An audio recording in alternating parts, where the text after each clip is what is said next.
ಮೊನ್ನೆ ರಾಜ್ಯಾದ್ಯಂತ ಏನು ಪ್ರೊಟೆಸ್ಟ್ ಮಾಡಿದ ಕಾಂಗ್ರೆಸ್ ಆ ಟೈಮಲ್ಲಿ ರಾಜ್ಯಪಾಲರನ್ನ ಅವಮಾನಿಸಲಾಗಿದೆ ಅಂತೇಳಿ ಬಿಜೆಪಿ ರಾಜ್ಯಾದ್ಯಂತ ಪ್ರೊಟೆಸ್ಟ್ ಮಾಡ್ತಾ ಇದ್ದಾರೆ. ರಾಜ್ಯಪಾಲರನ್ನ ಅವಮಾನಿಸಿದಲ್ಲ,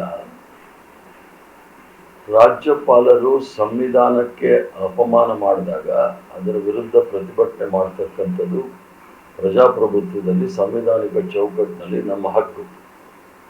ಅದನ್ನು ರಾಜ್ಯಪಾಲದ ವಿರುದ್ಧ ನಾವು ಇಡೀ ರಾಜ್ಯದಲ್ಲಿ ಪ್ರತಿಭಟನೆ ಮಾಡಿದ್ದೀವಿ.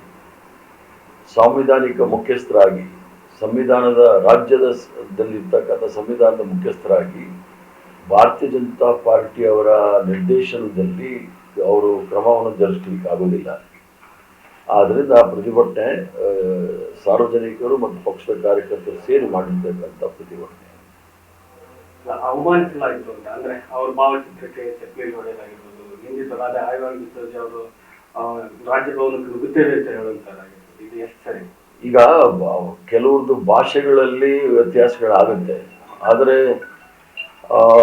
ಅದನ್ನು ನಾನು ನೋಡಿಲ್ಲ. ಅವರು ರಾಜ್ಯಪಾಲರ ವಿರುದ್ಧ ಪ್ರತಿಭಟನೆ ಮಾಡೋದು ಬೇರೆ, ಬೇರೆ ರೀತಿಯ ಪ್ರತಿಭಟನೆಗಳಿಗೆ ನಾನು ಅದಕ್ಕೆ ಸಮ್ಮತಿ ಇಲ್ಲ ನಂದು. ಆದ್ರಿಂದ ನನಗೆ ರಾಜ್ಯಪಾಲರು ನನಗೆ ಕೆಲಸ ಆಗಿದೆ ಅಂತ ಹೇಳ್ತಾರೆ. ಆಗಿದೆಯಾ ಆಗಿಲ್ಲ ಸರ್?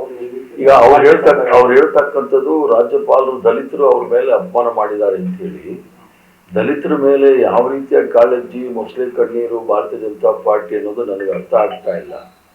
ನಿರಂತರವಾಗಿ ದಲಿತರ ಮೇಲೆ ದೌರ್ಜನ್ಯ ಆಗುವಾಗ ಇವರೆಲ್ಲರೂ ಸಹ ಕಣ್ಣು ಮುಚ್ಕೊಂಡು ಕೂತ್ಕೊಂಡವರು, ಮತ್ತೆ ನಿರಂತರವಾಗಿ ಸಂವಿಧಾನವನ್ನು ಬದಲಾವಣೆ ಮಾಡ್ತೀನಿ ಅಂತ ಹೇಳ್ತಕ್ಕಂಥವ್ರು ಇವರು ಮೊಸಳೆ ಕಣ್ಣೀರು ಹಾಕೋದ್ರ ಅರ್ಥ ಇಲ್ಲ. ಮನೆ ಮೇಲೆ ಕಲ್ಲು ಹೊಡೆದು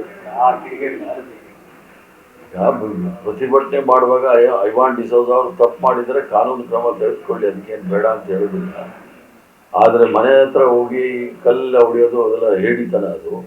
ಅದು ದಕ್ಷಿಣ ಕನ್ನಡದಲ್ಲಿ ಕೆಲವು ಸಂಘ ಪರಿವಾರವರ ಕಿಡಿಗೇಡಿಗಳು ಮಾಡ್ತಕ್ಕಂಥ ಕೆಲಸ.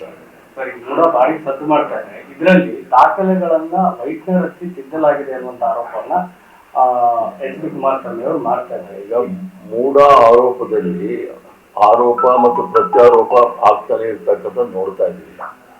ಈಗಾಗಲೇ ಸರ್ಕಾರ ದೇಸಾಯಿ ಆಯೋಗವನ್ನು ನೇಮಕ ಮಾಡಿದೆ.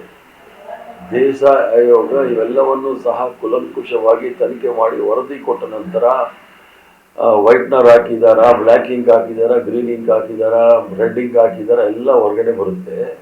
ಅದಕ್ಕೆ ತನಿಖೆ ಆಗೋವರೆಗೂ ಕಾಯಬೇಕಾಗುತ್ತೆ.